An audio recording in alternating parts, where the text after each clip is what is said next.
बिस्मिल्लाहिर्रहमानिर्रहीम। प्रोग्राम बोलो के साथ मैं हूं शाहिद रिन। नाजरीन, आज नेशनल असम्बली कौमी असम्बली की जो 15वीं कौमी असम्बली है उसका आज तकरीबन आखिरी दिन। आज किसी भी वक्त वज़ीर आज़म मियाँ शहबाज शरीफ अपने ऐलान के मुताबिक समरी सदर आरिफ अलवी को भिजवा देंगे और आज रात कौमी असम्बली तहलील हो जाएगी। इस कौमी असम्बली में एक जो रिवायत थी वो नहीं बन सकी कि पाकिस्तान का कोई भी वज़ीर आज़म अपने 5 साल मुकम्मल करे। इस 15वीं कौमी असम्बली में 22वें वज़ीर आज़म के तौर पर चेयरमैन पाकिस्तान तहरीक इंसाफ इमरान खान ने तकरीबन 18 अगस्त को उनका इंतखाब हुआ था 2018 में, और 23वें वज़ीर आज़म बने तकरीबन 15 माह कबल अदम एतमाद के नतीजे में मियाँ शहबाज शरीफ साहब। लेकिन पाकिस्तान की पार्लियामेंट्री और पॉलिटिकल हिस्ट्री में पहली मरतबा किसी वज़ीर आज़म को अदम एतमाद के ज़रिए निकाला गया, वो भी इमरान खान साहब थे। और उस अदम एतमाद की कामयाबी के बाद वज़ीर आज़म मियाँ शहबाज शरीफ साहब जो है वो वज़ीर आज़म बने। तो इस तरीके से तकरीबन 3.5 साल पाकिस्तान तहरीक इंसाफ की हुकूमत रही और 15 माह पाकिस्तान मुस्लिम लीग नून की इत्तेहादी हुकूमत रही।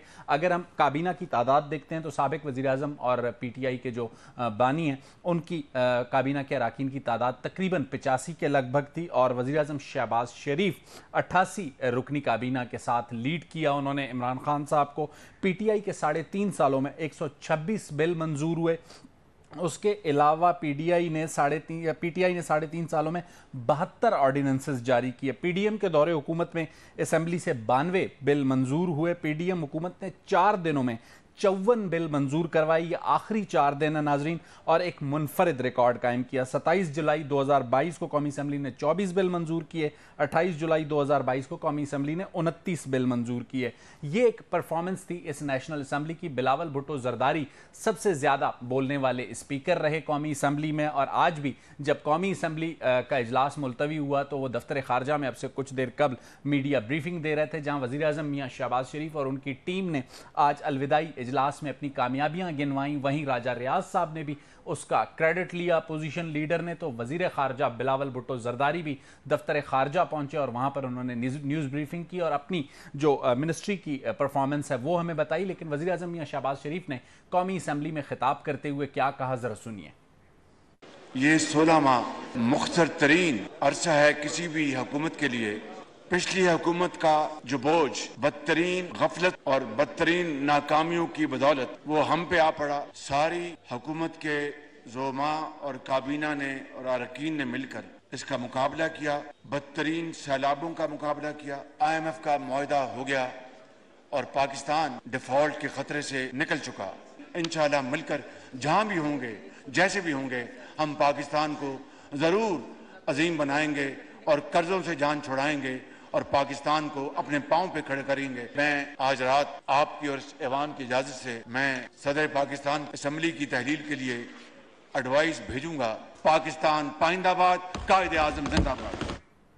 नाजरीन, मियाँ शहबाज शरीफ ने जैसे कि बताया कि आज रात वो समरी मूव कर देंगे प्रेसिडेंट आरिफ अलवी को। इसके बाद जो दूसरा सबसे अहम मरहला होगा इस असम्बली की तहलील के बाद वो होगा निगरान वज़ीर आज़म की तकर्रुरी का। निगरान वज़ीर आज़म की तकर्रुरी पर बात करने से पहले अगर हम कहें कि इस हुकूमत के लिए क्या चैलेंजेस थे, तो सबसे बड़ा जो चैलेंज था वो मईशत थी। दूसरा बड़ा चैलेंज पॉलिटिकल टर्मोइल था जो कि उनकी अपोजिशन पाकिस्तान तहरीक इंसाफ की जानिब से उनके लिए खड़ा किया गया था। इन दोनों चैलेंजेस से क्या निमटने में कामयाब रही PMLN की गवर्नमेंट, इस पर बात करेंगे। ये 5 साल जो असम्बली की कारकर्दगी थी उस पर बात करेंगे। लेकिन उन सबके साथ साथ केयरटेकर प्राइम मिनिस्टर के मामले पर अब जो टाइमलाइन प्राइम मिनिस्टर ने आज रखी है, जो आज होने वाली मुलाकात थी राजा रियाज साहब से, वो मौखर हो चुकी है और बज़ाहिर ऐसा लग रहा है कि वो 3 दिन मजीद जो मशावरत के हैं वो लेना चाहते हैं। तो इसका मतलब ये हुआ कि अगले 3 दिन तक केयरटेकर प्राइम मिनिस्टर का मामला अगर फाइनल नहीं होता तो फिर बात पार्लिमानी कमेटी में जाएगी और वहां भी 3 दिन का एक आईनी टाइम है, और फिर अगर वहां भी फाइनल नहीं होता तो 48 घंटे इलेक्शन कमीशन के पास हैं। हमारे साथ जो आज नुमाइंदे होंगे, हमारे नुमाइंदे खुसूसी तारिक अजीज़ हमारे साथ प्रोग्राम में होंगे। इसके अलावा सीनियर सहाफ़ी और तजियाकार शौकत पराचा साहब होंगे और हसन रजा पाशा साहब आईनी और कानूनी माहिर है। तीनों मौजूद मेहमान हमारे साथ होंगे। गुफ्तगू का आगाज करता हूँ शौकत पराचा साहब से। पराचा साहब, ओवरऑल अगर मैं आपसे पूछूं कि इस 15वीं कौमी असम्बली की और 22वें और 23वें वजीर आजम की कारकर्दगी, तो शौकत पराचा उसे किस तरीके से प्रिसाइज करेंगे? थैंक यू वेरी मच रिन साहब। ये बड़ी मुनफरिद सी असम्बली थी कि जैसे ये असम्बली वजूद में आई तो इस इत्तेहादी हुकूमत के इत्तेहाद के सरबरा, PDM के सरबरा मौलाना फजलुर रहमान साहब उसमें बैठना ही नहीं चाह रहे थे। वो कहते थे कि हम इस असेंबली को मानते ही नहीं है। तो that is the origin of this assembly, जिसको खुद मौलाना फजलुर रहमान साहब ने कहा कि नहीं नहीं हम तो इस्तीफे देंगे। पीपल्स पार्टी ने प्रिवेल ओवर किया और अपोजिशन उस वक्त बैठी रही। दूसरी इस असेंबली में ये रही बात कि कभी भी 3.5 साल जो PTI की हुकूमत थी, PTI ने ये बावर ही नहीं करवाया कि उनकी हुकूमत है और हुकूमत की जिम्मेदारी होती है गवर्नेंस ठीक करने की, मईशत ठीक करने की, लॉ एंड ऑर्डर ठीक करने की और मुल्क का वकार बुलंद करने की। उनका फोकस जो मैं समझता हूँ जो कि नाकामी का बायस भी शायद बना, वो यही था कि सबको चोर कहो, अपने मुखालिफिन को डाकू कहो, उनकी पगड़ियां उछालो और उनके खानदानों तक पहुंच जाओ। ये उनकी एक पॉलिसी रही। अब उनके सपोर्टर इस बात पे खुश थे क्योंकि वो कहते हैं कि हमें तो मैंडेट ही मिला था लूटी हुई दौलत को वापस लाने का। तो ना तो वो मैंडेट उनका पूरा हुआ, उल्टा PTI के दौर में ब्रॉडशीट को पाकिस्तान की तरफ से मजीद पैसे देने पड़ गए, यानी कौमी खजाने का और नुकसान हुआ। बिल्कुल ठीक। तो किसी भी लिहाज से 3.5 साल वो जो PTI के थे, आपने कहा टर्मोइल था, वो टर्मोइल पाकिस्तान की एग्जिस्टेंस का टर्मोइल बना, जिसकी वजह से शायद फिर उनको लाने वाले ये सोचने पे मजबूर हुए कि अगर ये और 2-3 साल और 1.5 साल अगर चलेंगे तो फिर तो ये मुल्क को लेके बैठ जाएंगे। तो पराचा साहब अगर प्रिसाइजली आपसे पूछूं, आपको as a journalist, as a observer, आपने दोनों गवर्नमेंट्स को देखा, आप 3.5 साल की कारकर्दगी को कहां रेट करेंगे और 15 माह की कारकर्दगी को कहां रेट करेंगे? देखें, ये है पैराडॉक्स, ये है आयरनी ऑफ द फेट के 3.5 साल की कारकर्दगी तो जेर बहस ही नहीं आई। जो 9 और 10 अप्रैल 2022 के वाकयात हुए, आई मीन नो कॉन्फिडेंस, उसके बाद बड़ी फुर्ती से, बड़ी चालाकी से या बड़ी अक्लमंदी से चेयरमैन PTI ने वो नैरेटिव ऐसा डेवलप किया, वो नैरेटिव ही आगे बढ़ा उनकी कारकर्दगी पर। तो आज भी हम बात शायद नहीं कर रहे। सही। मैं आज आपसे वही सवाल पूछ रहा हूं कि उनकी और इनकी कारकर्दगी का कंपैरिजन क्या है? मैं तो यही आपको पहले बयान कर गया ना कि बैड गवर्नेंस 3.5 साल में किसी को पता नहीं था। अपने वुज़रा के खिलाफ खुद एक्शन ले रहे हैं, अपने वुज़रा के खिलाफ खुद कार्रवाइयां कर रहे हैं, और वो भी नदीम बाबर लूट मार करके बाहर चला गया, डॉक्टर जफर मिर्जा लूट मार करके बाहर चला गया। बड़ा पंप एंड शो से असद उमर ने कहा था कि शुगर इंडस्ट्री वाले खा गए, वो FIA से ऑडिट करवाया, फॉरेंसिक ऑडिट करवाया, आज तक कोई पता नहीं चला। आटा क्राइसिस आया था, वो समी भावलपुर वाले को निकाल दिया, कलंदर शाह को KP से निकाल दिया, लेकिन जो कुछ खाया गया वो कहां से निकलवाया गया? फोकस अपनी कारकर्दगी पे नहीं था।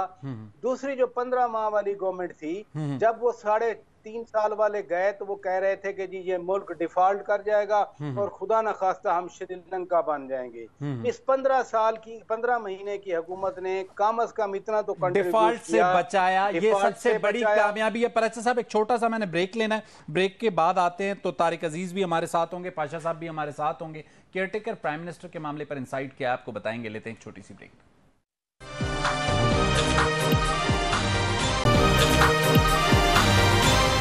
वेलकम बैक नाज़रीन। ब्रेक पर पहले हम पराचा साहब से बात कर रहे थे असेंबली की परफॉर्मेंस पर।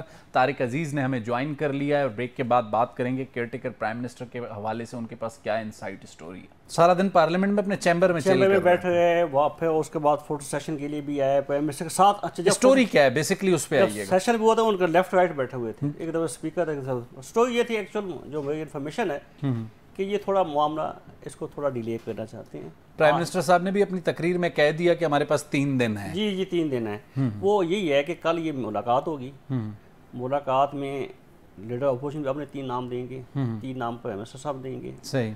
तो वो इत्तेफाक नहीं होगा उन पर। अच्छा, आप कह रहे हैं नहीं होगा इत्तेफाक। जब इत्तेफाक नहीं होगा, मामला पार्लिमानी कमेटी में चला जाएगा। पार्लिमानी कमेटी के पास 3 दिन होते हैं। सही। तो इस तरह इनको 3 दिन वो भी मिल जाएंगे, 2 दिन ऑलमोस्ट ये आप कह रहे हैं 6 दिन। हाँ 5 दिन। और ये 6 दिन लेने की वजह क्या है? वजह एक तो शहबाज साहब जो हैं वो उनकी कुछ चीज़ें हैं अभी रुकी हुई हैं, काम भी हो गया है, ऐसे प्राइम मिनिस्टर उनकी वर्किंग चलती रहेगी। और दूसरा है वो 14 अगस्त की सलामी लेना चाहते हैं एज प्राइम मिनिस्टर। अच्छा, 14 अगस्त की सलामी लेके उसके बाद जाना जाएंगे। उनका लास्ट वर्किंग डे वही जो इतला है, मतलब आखिरी दिन तक, आखिरी बॉल तक 15 अगस्त को उनका लास्ट वर्किंग। अच्छा, आपकी खबर क्या है कि पार्लिमानी कमेटी इत्तफाक राय कर लेगी या मामला इलेक्शन कमीशन पे जाएगा? मेरे इतला तो यही है कि पार्लिमानी कमेटी में हो जाए, क्योंकि इनका मकसद पूरा हो जाएगा, 15 अगस्त आ जाएगी। अच्छा, 14 हो जाएगी तो ठीक है, मतलब इनका मकसद 14 अगस्त तक वक्त गेन करना। हसन रजा पाशा साहब आईनी और कानूनी माहिर हैं, उनसे जरा पूछेंगे कि आज अगर असेंबली की तहलील अभी तक समरी गई नहीं है, जाती है और मंजूर हो जाती है, तो क्या प्राइम मिनिस्टर साहब अगले 6 दिन तक, जब तक केयरटेकर प्राइम मिनिस्टर का तकर्रुर नहीं होता, तो प्राइम मिनिस्टर ऑफिस को होल्ड कर सकते हैं पाशा साहब?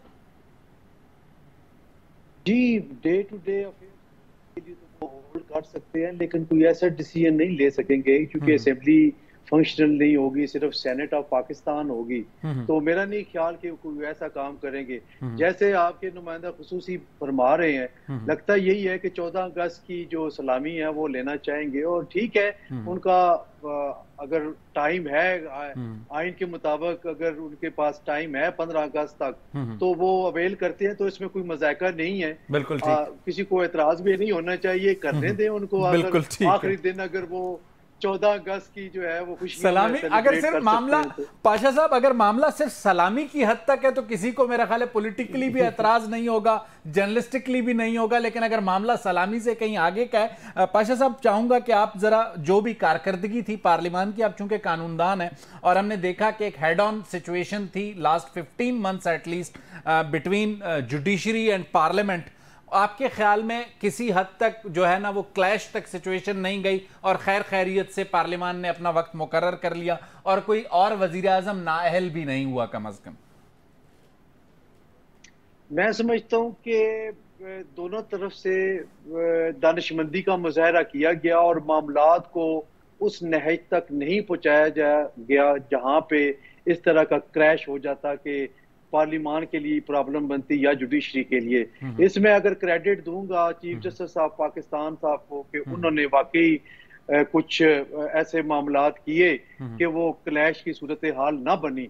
और मैं समझता हूँ कि पार्लियामान ने अपनी रिट बनवाने के लिए बहुत कुछ कहा, शायद उन्होंने एक लाइन अपनी क्रॉस भी की, उसके बावजूद जनाब चीफ जस्टिस ऑफ पाकिस्तान ने रेस्ट्रेन का मुजाहरा किया। सही। अब जहां तक कानून साजी का तल्लक है, देखिए पिछले 3.5 साल ये होता रहा कि पूरी जो गवर्नमेंट है, पूरा सिस्टम जो है वो ऑर्डिनेंस पे चलता रहा। बिल्कुल ऐसा ही है। और अभी की जो गवर्नमेंट है उन्होंने आखिरी दिनों में कानून साजी की इंतहा कर दी। उन्होंने रिकॉर्ड कायम कर दिया। प्राइवेट यूनिवर्सिटीज के जो बिल इन्होंने जिस तरीके से मंजूर करवाए, अगर वो वहां रोक लेते तो मेरा ख्याल है 5 या 8 एक दिन में वो होने थे, वो कोई इतनी बात नहीं थी। उससे पहली हुकूमत भी इतने कर चुकी थी। अब देखें वो प्राइवेट यूनिवर्सिटियों के कहा जा रहा है कि कोई पॉलिटिकल फायदा अपने लोगों को देना था, उसी के लिए ये सारा कुछ किया गया। पाशा साहब, रिंद साहब, मैं समझता हूं कि इसमें अगर पीटीआई के चेयरमैन साहब की जो है वो सियासी दानिशमंदी जो है वो आड़े आती है कि मैं अगर वो होते तो आज केयरटेकर प्राइम मिनिस्टर के इंतखाब में उनका एक रोल होता, उनकी जमात का एक रोल होता। सर का जो इससे पहले कानून साजी हो गई है उनमें भी उनका रोल होता। देखिए कौमी असेंबली से इस्तीफा दे के उन्होंने न सिर्फ अपना नुकसान किया बल्कि इस कौम का भी नुकसान किया। क्या ये अच्छा होता कि वो अपोजिशन में रहते, बड़ी स्ट्रॉन्ग अपोजिशन होनी थी और उन्होंने अपना रोल प्ले करना था, लेकिन वो एंड ऑफ द डे ये समझे कि नहीं। पाशा साहब सॉरी आपकी बात काट रहा हूं, बहुत से लोगों का ये भी मानना था कि अगर वो अपोजिशन में बैठते, अपोजिशन का रोल प्ले करते, तो ये हुकूमत अपना जो पहला बजट था आदम एतमाद के बाद वो ही मंजूर ना करवा पाती और उसके बाद चीजें इंतखाबात की तरफ जाती। लेकिन गैर सियासी फैसलों के नताइज ये हैं कि अब वो अटक जेल में और पार्टी 9 मई को फेस कर रही है।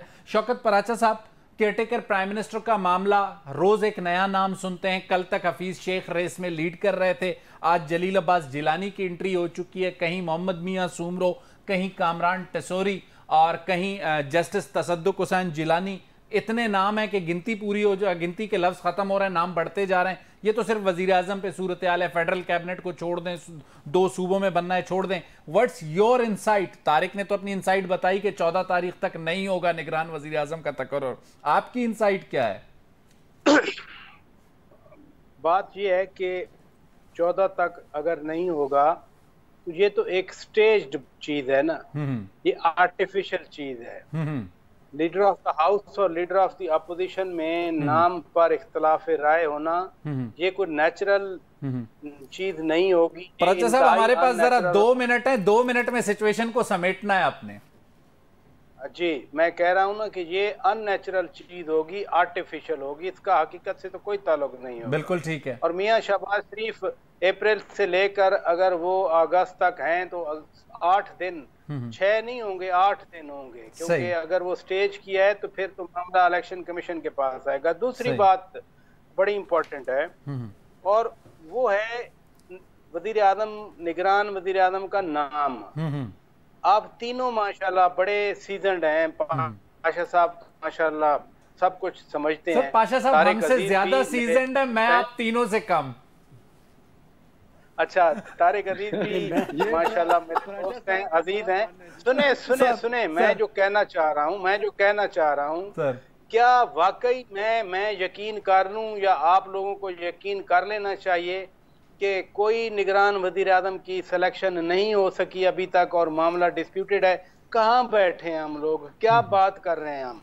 जिस वक्त हम बात कर रहे हैं उस वक्त हतमी मुलाकात जारी है।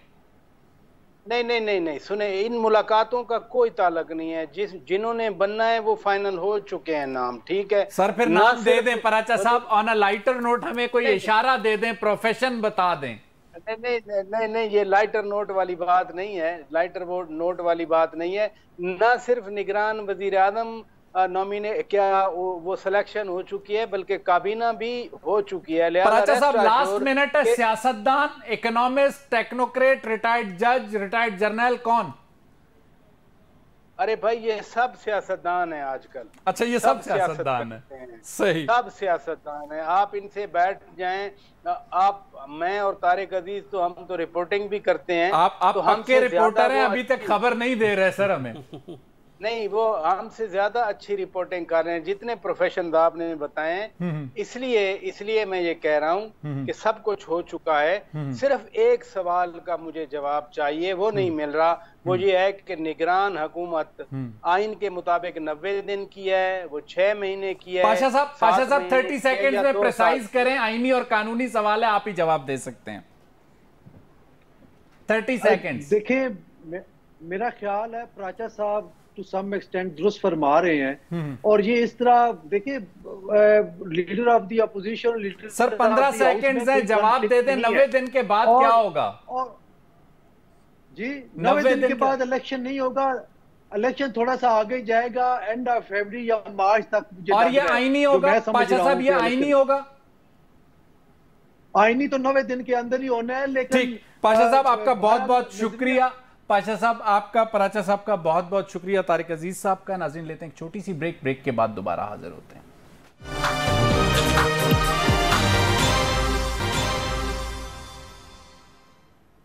वेलकम बैक नाजरीन। ब्रेक के बाद एक बार फिर आपके सामने हाजिर खिदमत हैं। आज कौमी असम्बली की तहलील का मुमकिन तौर पर दिन है और आज जिस वक्त समरी मंजूर होगी उसके बाद कौमी असम्बली तहलील की जाएगी। इसका ऐलान वज़ीर आज़म शहबाज शरीफ ने किया था।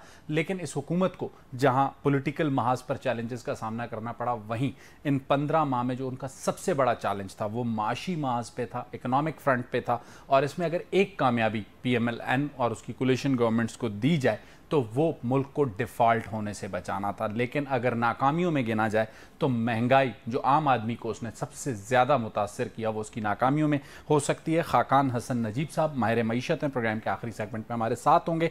खाकान साहब, पिछले 5 साल की कारकर्दगी की बात करते हैं, 3.5 साल पाकिस्तान तहरीक इंसाफ, 15 माह जो है शहबाज शरीफ लेड PMLN की गवर्नमेंट।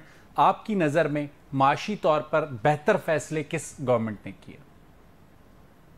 देखें, जो कलीदी माशी फैसले हैं वो हम कर ही नहीं पा रहे। ये एक्चुअल पोजीशन है पाकिस्तान की। इसका मतलब यह है कि आपका जो एनर्जी सेक्टर है वो एक बहुत बड़ा रिफॉर्म मांगता है।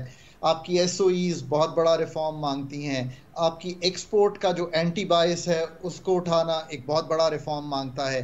पाकिस्तान का जो बजट है, अगर आप सिर्फ उस पर निगाह डालेंगे तो आप हैरान हो जाएंगे कि अगर हम अपना सिर्फ जो नेशनल बजट है, जो फेडरल बजट है, उसमें जब हम सिर्फ मार्कअप देंगे, यानी कि जो हमने अदायगियां करनी है डेट और मार्कअप में, वो कर देंगे तो हमें उसको करने के लिए भी 300 अरब रुपए से ज्यादा की रकम बोरो करनी है। Everything else is borrowed.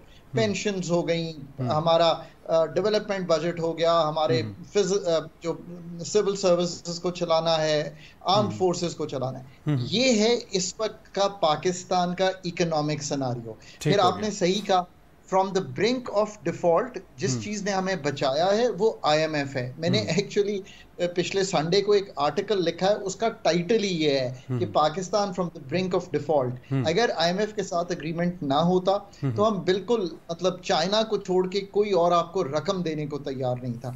ये पाकिस्तान का एक ओवरऑल तनाजुल है। जो फैसले पाकिस्तान को करने हैं, अब हमें ये सोचना है कि वो क्या है। मतलब चलें, अगर खाकान साहब मैं अपने सवाल को इस तरह फ्रेज करता हूं कि जो बड़े इकोनॉमिक फैसले करने हैं वो हम इसलिए नहीं कर पाते। आप समेत बहुत से जो माशी उमूर के माहिर हैं वो ये कहते हैं कि माशी फैसले जब सियासी फैसलों से जुड़े हुए होते हैं तो फिर माशी फैसलों पर सियासत असरअंदाज होती है और उसका नुकसान मुल्क को होता है। लेकिन कंपैरेटिवली अगर डे टू डे अफेयर्स चलाने के जो माशी फैसले हैं, बड़े फैसले हम नहीं कर रहे थे, चाहे PTI की गवर्नमेंट हो चाहे PMLN की हो, तो डे टू डे अफेयर्स को जिस तरीके से रन किया 3.5 साल PTI ने, 15 माह PMLN ने, आप किस हुकूमत को कितने नंबर्स देंगे?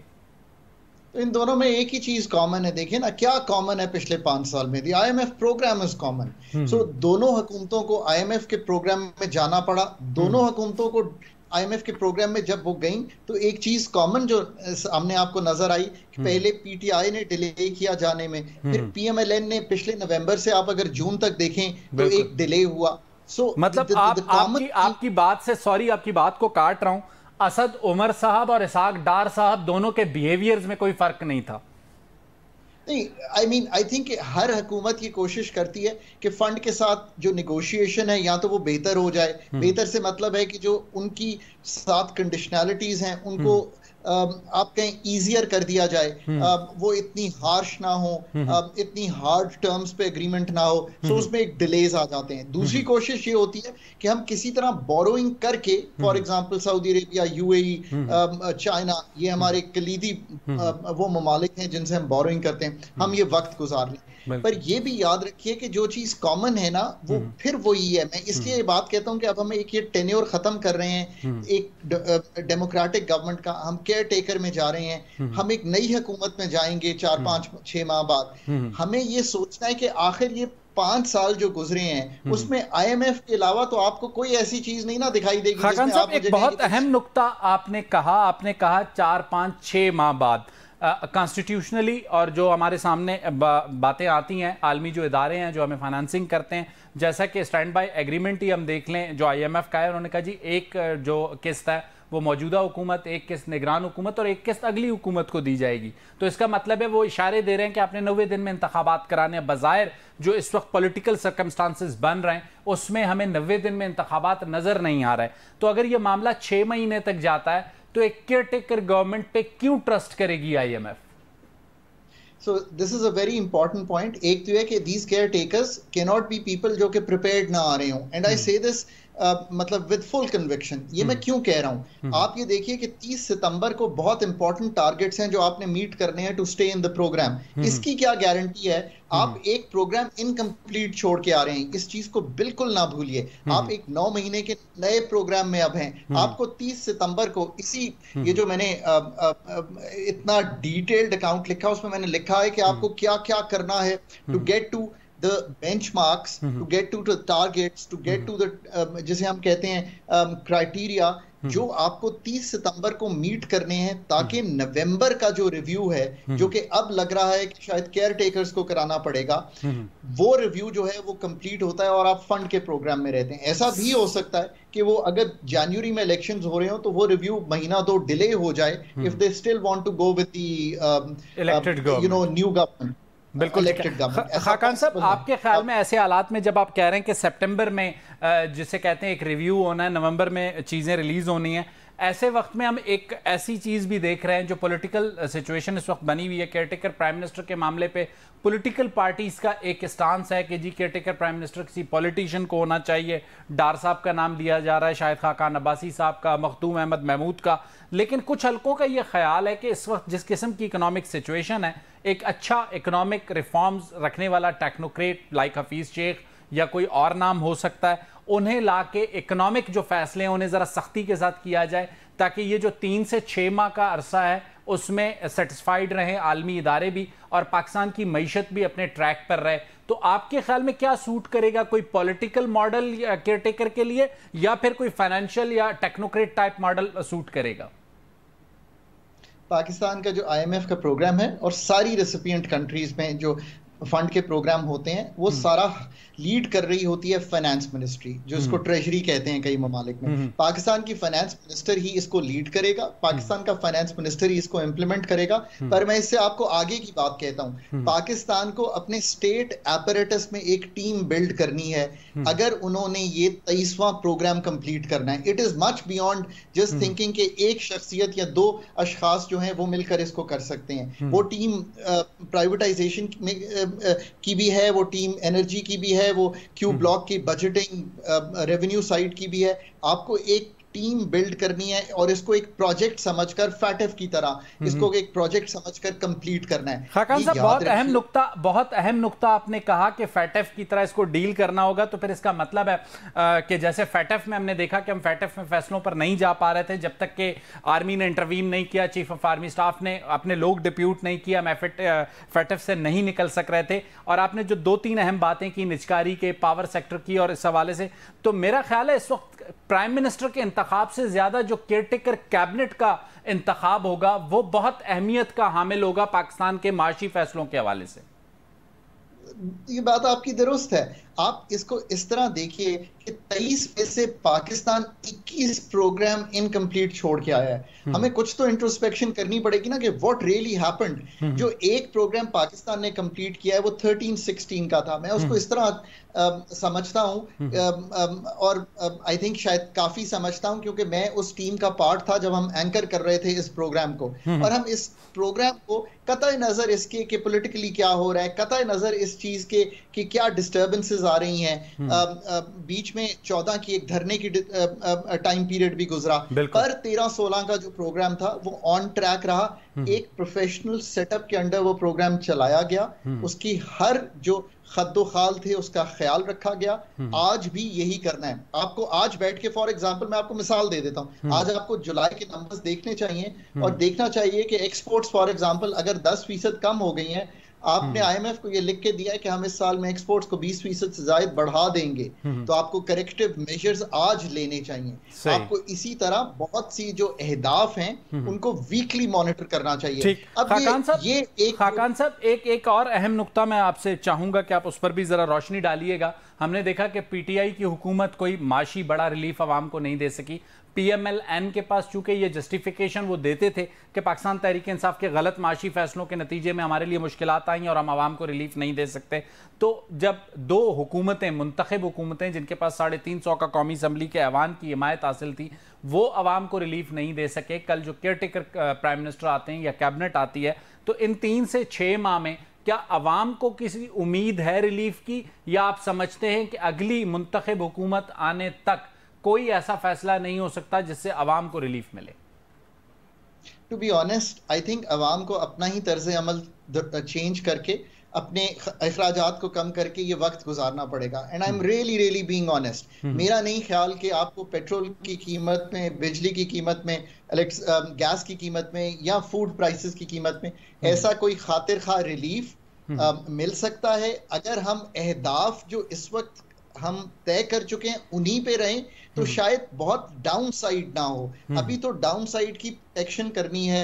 रुपए की कदर को अगर आपने और ज्यादा वीक नहीं होने देना तो आपने इंश्योर करना है कि आपको project financing, programme financing, multilateral financing, commercial financing, ये सब कुछ आ रहा हो। खाकान हसन नजीब साहब, आपका बहुत बहुत शुक्रिया, आपने अपना कीमती वक्त हमें दिया। नाजरीन, खाकान हसन नजीब साहब ने बहुत अहम बात कही और वो ये है कि केयरटेकर गवर्नमेंट कोई बड़ा रिलीफ आवाम को नहीं दे सकती, लेकिन रे ऑफ होप जो है वो SIFC का प्लेटफॉर्म है और वहाँ से आने वाली जो सरमायाकारी होगी वो पाकिस्तान की मईशत को एक बेहतर सिमत पर डाल सकती है और आने वाली हुकूमत को, चाहे वो 3 महीने में आती है 6 महीने में, एक सिमत का तयन करके दे सकती है। और अब ये SIFC का चैलेंज होगा और पाक फौज का चैलेंज होगा कि पाकिस्तान की इकॉनमी को कैसे बेहतर करती है। अगले प्रोग्राम तक मुझे शाहिद रिंद को इजाज़त दीजिए। अल्लाह हाफ़िज़।